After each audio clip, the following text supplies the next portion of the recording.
Imagine a man, not an ordinary man, but someone so powerful that his word could raise armies, burn cities, or turn a kingdom to ashes with a single thought.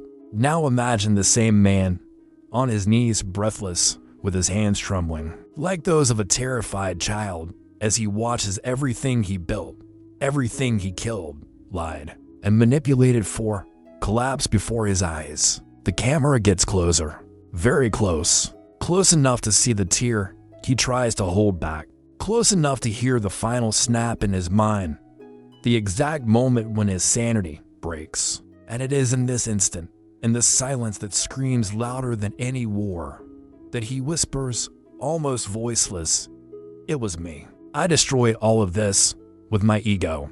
Cut to black. A dry sound echoes, like an iron door being locked, as if the story itself were imprisoned inside the confession. But before we understand how a single ego was capable of bringing down an entire empire, you need to know one thing. Ego is not born a giant. It begins as an invisible crack, a shadow that follows a man as he grows, as he conquers, as he falls in love with his own image and begins to believe he is invincible. The danger is not the power. The danger is the moment power begins to believe it cannot be questioned.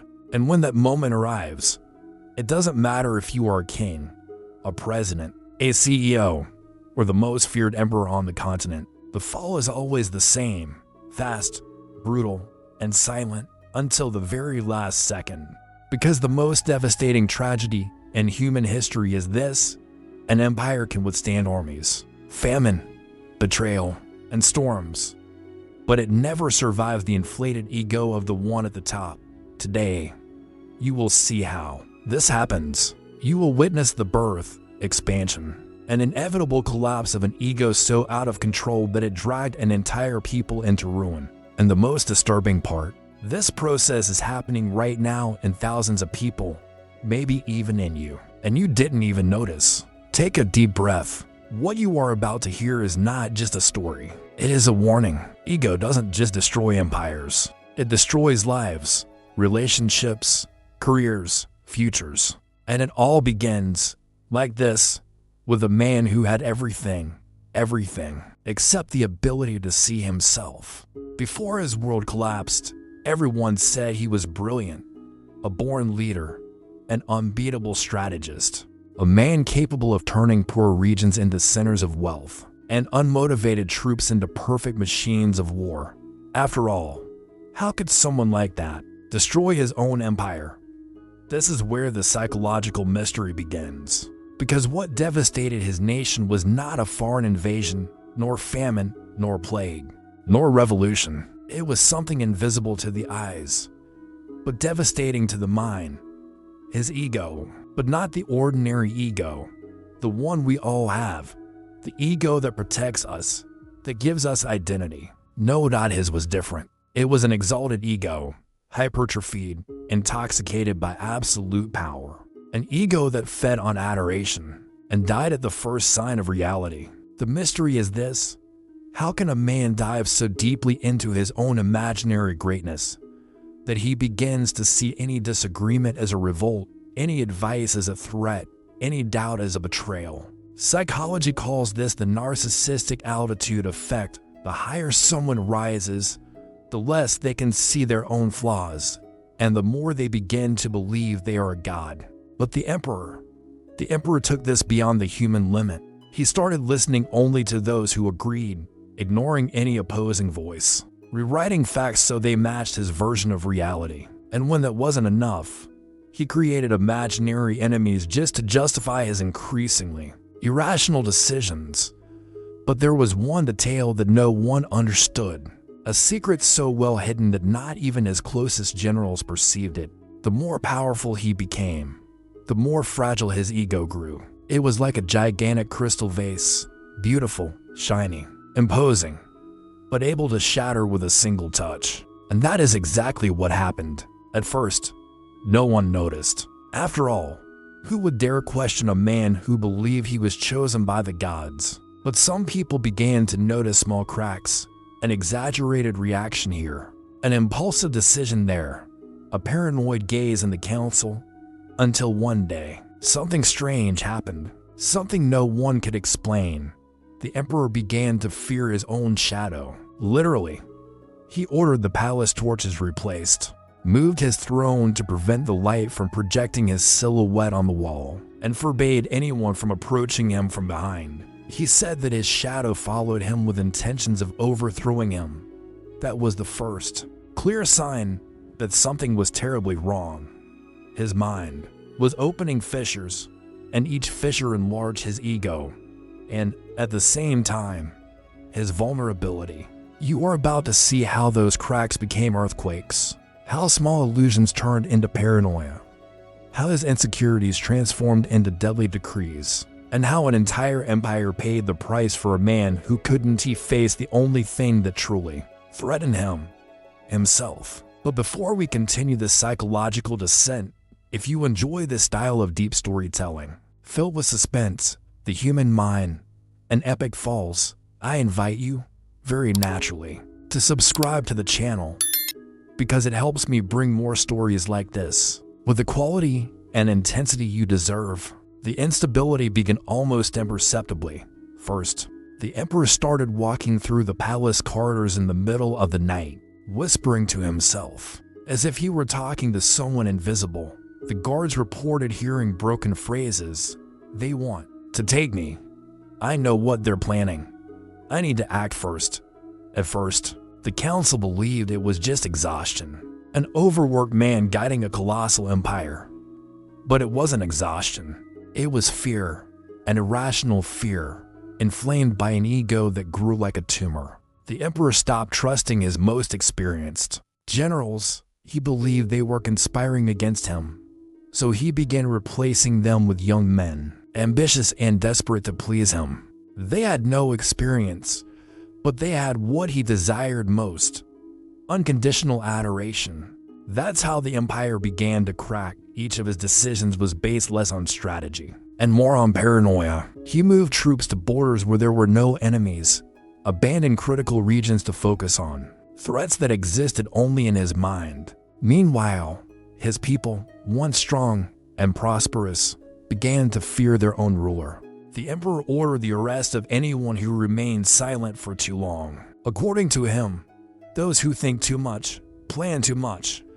But the worst came when his obsession with his own image grew. He installed giant mirrors in the palace rooms, not to admire himself, but to watch himself. He believed that if he observed his own movements, he could anticipate the shadow he swore was trying to destroy him. Nights turned into waking nightmares.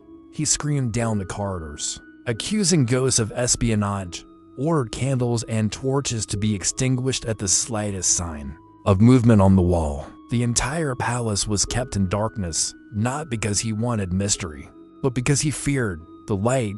And then came the revelation that would change everything. One afternoon, as the sun was setting, a young scribe found a set of scrolls hidden behind the throne. They were notes written by the emperor himself, disjointed phrases, frenzied scribbles, drawings of eyes watching him from every angle. But one phrase was repeated dozens of times. I need to be bigger. I need to be bigger. I need to be bigger. The scribe trembled. There it was, proof that the emperor's ego wasn't just large. It was insatiable. It was an entity. He fed himself, day after day, until he completely lost control. But the scribe made a fatal mistake. He told one of the generals what he had found. The general, frightened, told another. And within hours, the entire palace was murmuring about the emperor's madness. When the information reached his ears, something broke inside that already fractured mind.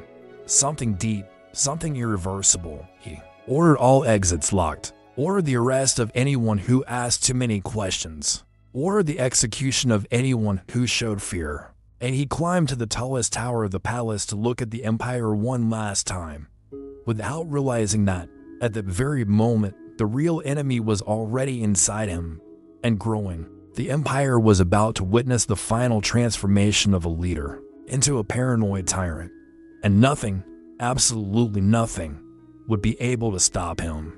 To understand the destruction of this empire, we first need to understand how a leader's mind breaks. Because collapse doesn't begin on the throne, it begins much earlier, in places so deep that not even the person themselves notices.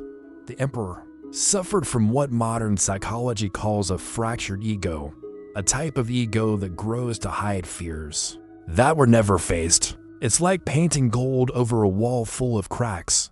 On the outside it looks majestic, but inside it's crumbling. And the more power someone has, the more gold they pour over those cracks, until one day, the weight of their own lie makes everything fall. The fear that becomes artificial greatness, the whispers in the corridors, the nighttime walks, the conversations with shadows. All of this is typical of a mind that replaces insecurity with fantasy. Psychology calls this the compensatory greatness mechanism.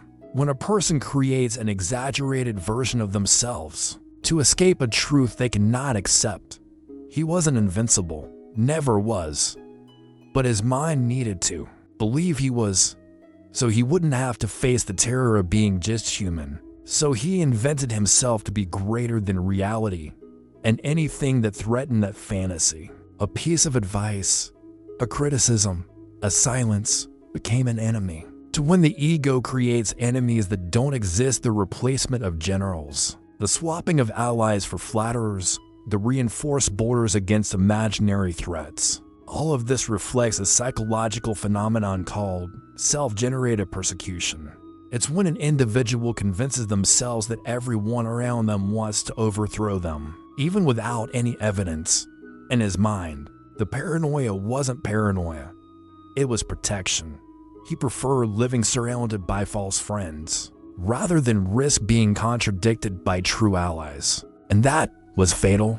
3. The empire in the hands of a brain in collapse, the obsession with mirrors, the changing of torches, the fear of his own shadow. All of this fits the classic pattern of paranoid dissociation, when the mind projects its internal fears outward as if they were real entities. He didn't fear the shadow. He feared what the shadow represented, the part of himself he refused to see. The greater his ego grew, the larger the shadow became. And the larger the shadow grew, the more desperate he became trying to destroy it. In psychology, we call this the impossible internal war, the insane battle against what is inside you and cannot be eliminated. For the phrase that revealed everything, the scribe found pages repeating, "I need to be bigger." This isn't ambition. It is despair. It is the scream of a mind that does not believe it is enough and tries to compensate for that pain by becoming bigger, more powerful, more feared. In other words, the emperor was a slave to his own insecurity, and insecurity in powerful hands is mental. Dynamite 5, his mind collapsed, and the empire simply followed. When he ordered the palace to be locked, the innocent to be imprisoned, and any suspicion to be eliminated, it wasn't just cruelty, it was visceral fear. The fear that someone would see the truth.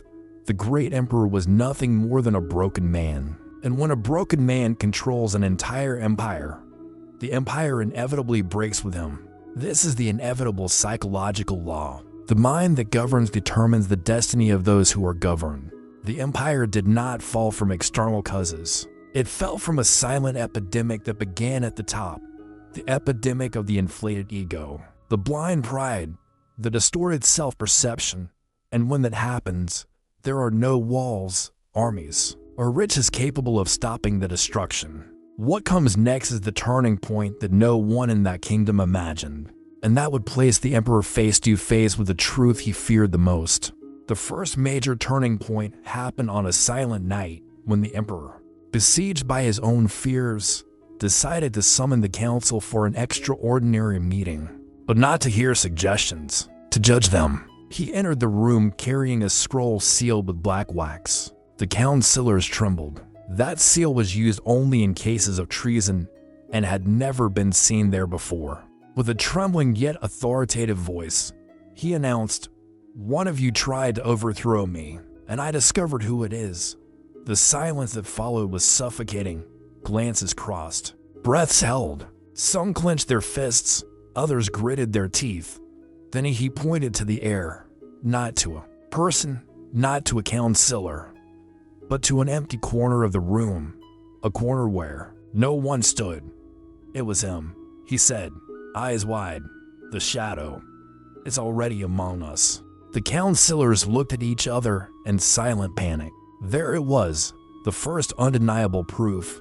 The emperor had plunged completely into madness, and, worse, he believed he was being hunted by something only he could see. But what no one expected happened seconds later. He ordered the guards to attack the empty corner. The guards froze, some exchanged frightened looks, but all knew disobeying meant death. So they advanced, swords raised, in a desperate attack against nothing. And the emperor smiled, a broken, distorted smile, as if he had finally proven something no one would ever understand. This episode triggered the second turning point, the secret coup no one knew was happening. That same night, far from the palace, a group of veteran generals met in secret. Men who had been expelled, humiliated, replaced. Men who had seen the empire rise and now watched it die in the hands of an unbalanced emperor. They decided that, to save the kingdom, they would have to do the unthinkable, overthrow the emperor himself, not out of ambition, not out of power, but because the entire empire was bleeding, and remaining under the command meant certain death. They didn't know, but they were already late. The third turning point happened before they even moved. The emperor already knew. His paranoia had reached such an extreme level that he began interpreting the people's silence, the absence of applause, and even the sound of closing doors as signs of conspiracy. So before the generals could initiate anything, he decreed any meeting after sunset will be considered an attempted coup. And to ensure his absolute domination, he created the Truth Guard. Fanatic soldiers trained to watch, interrogate, and eliminate any suspicion. The empire, within weeks, became an invisible prison. But even that wasn't enough. The emperor's mind kept collapsing. The fourth turning point came. Like lightning, he decided he needed to confront his shadow alone. He climbed the highest tower of the palace, where he believed his shadow would have nowhere to escape. There, under the moonlight, he began dueling with his own reflection projected across the stones. He struck the air, shouted orders at no one, and begged for mercy from something that existed only inside him. The guards watched from afar, horrified. That sight was not of an emperor. It was of a broken man fighting the most dangerous enemy in human history, his own ego. And while he fought his own shadow, the generals advanced. The rebellion was underway. The palace would be taken at dawn. But there was a fifth and final turning point, the most unexpected of all. The empire did not fall because of the rebellion. It fell because the emperor made a decision no one imagined. Something so extreme, so shocking, so unpredictable, that it would change the kingdom's fate forever. And that decision is what you will see in the next part. The dawn of that day had a strange color, a yellowish, heavy, almost sick tone, as if the sky sensed what was about to happen. The rebel generals advanced in silence, each step echoing like a muffled war drum. They knew it was now or never, knew the empire depended on that single strike, knew that if they hesitated, hundreds of thousands would die under the emperor's madness. But what they didn't know was that the emperor had already made his final decision. At the top of the tower, alone, he was on his knees, breathing short, fast, desperate. The moon was beginning to fade, and the slow, cruel sun rose behind him, ready to reveal everything the night had hidden. The cold stones reflected the trembling image of a destroyed man, a man who was no longer king, no longer ruler, no longer a symbol of greatness, just a broken human being under the crushing weight of his own mind. And then he spoke. He didn't shout. He didn't roar. He spoke softly, almost like a child confessing an old fear. I was the worst enemy of my people. His voice echoed through the tower like a ghost's lament. His hands trembled. His eyes filled with tears. His breath dissolved into uncontrolled sobs. There, in that moment, his ego, so giant, so monstrous, so devouring, finally revealed what it truly was. an armor he built to hide his own fragility. And now, the armor was broken, and the man exposed. The generals began climbing the tower, swords raised, conviction burning in their eyes. They were ready to confront him, to overthrow him, to end it. But before they could reach the top, something happened. The emperor stood up slowly, very slowly, as if every muscle in his body carried centuries of guilt. He opened his arms and looked toward the horizon, not at the palace, not at the people, not at the imaginary enemies, but at the light, at the rising sun, which projected behind him the shadow he feared, the shadow he had spent years trying to destroy. And then with a sad smile, a smile of someone who finally understood everything too late, he whispered, "If the enemy is my shadow, then the only way to defeat it is to disappear." And he stepped forward. The guards screamed. The generals ran. The scribe watching from the stairs let the scrolls fall. But nothing, absolutely nothing, was fast enough to stop him. The emperor fell from the tower. Like a bird without wings. There was no scream, no resistance, only the dry, terrible sound of the end of a man who couldn't face the most important battle of his life. The battle against himself. The impact echoed through the palace. Soldiers froze. Servants cried. And the entire empire, for a moment, fell silent. The man who ruled lands, armies, and destinies was destroyed not by conquerors, not by rebels, not by external enemies, but by something infinitely more powerful, his own ego. The ego that lifted him to the top, and the same ego that brought him down. And when his body touched the ground, the empire knew nothing would ever be the same. When the sun finally took the sky, illuminating the walls, the fields, and the silent streets, the empire found itself facing a disconcerting reality. There was no enemy anymore. There was no invading army. There was no external war. The danger had always been there, at the center of the throne. And this is the most painful truth in human history. Many empires fall to external forces, but the greatest empires in history fell to internal ones. They fell because their leader fell first. The generals, once determined to overthrow him by force, approached the emperor's body in silence. There was no triumph. There was no victory.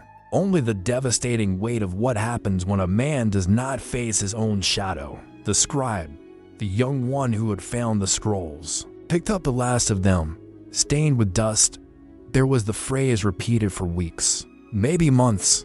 "I need to be bigger." He read it with tear-filled eyes, because for the first time, he understood.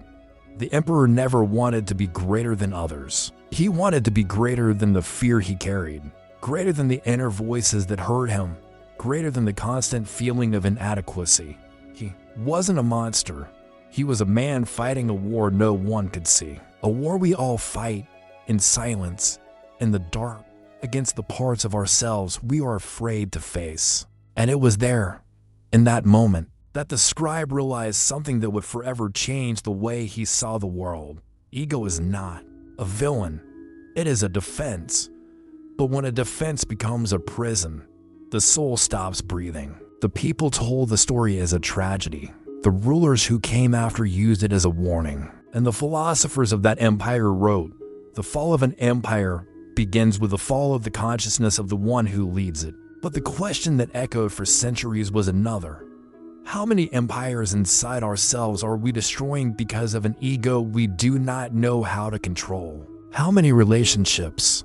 How many dreams? How many opportunities have already crumbled because we tried to be greater than everything, except ourselves? The Emperor's End leaves a cruel but necessary lesson.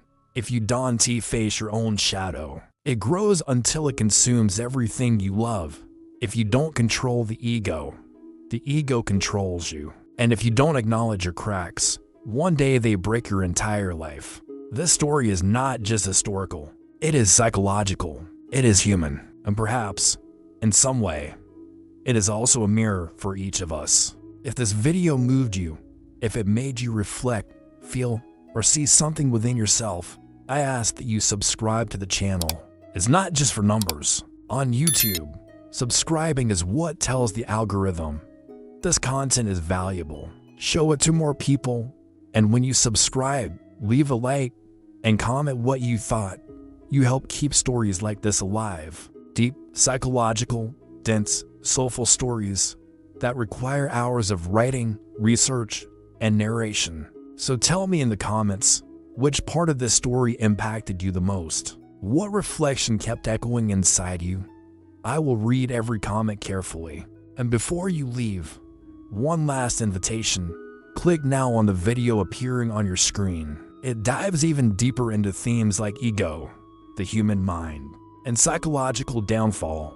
And honestly, it is even more intense, more disturbing, and more captivating than this one. I'll see you there. The story continues.